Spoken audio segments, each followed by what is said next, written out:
Good morning, guys, and thank you, Lord, for the great morning. So I'm watching now about the house, okay, and this is my front view. Yes, and this is all the socks that I'm going to hang outside in front of me, and another one. Yes. So, guys. Good morning. It's a brand new day. Here is my laundry. A little bit now. See? As you can see, a little bit. It's sunny. So I have my laundry again hanging there.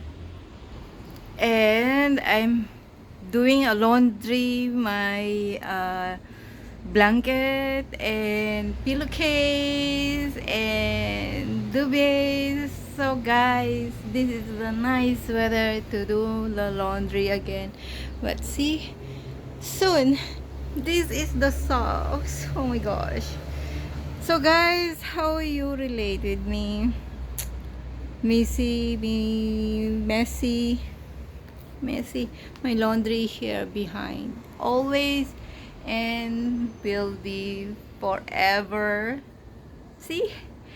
Thanks God anyway for the wonderful day. So now it's going to be no, this week is a Singapore day. Usually every time or last time every year there's a thing hanging there, you know.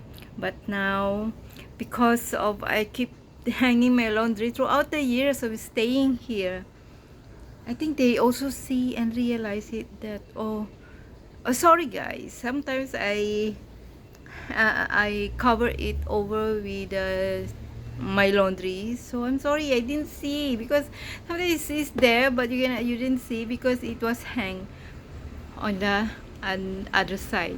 So it's so now they don't hang anymore a flag over there. So thanks God for this wonderful day. I have a laundry, I have a day, another day for you to see, and thank you for watching. I will do the clip of my mother, how she watched my video, my what is that, my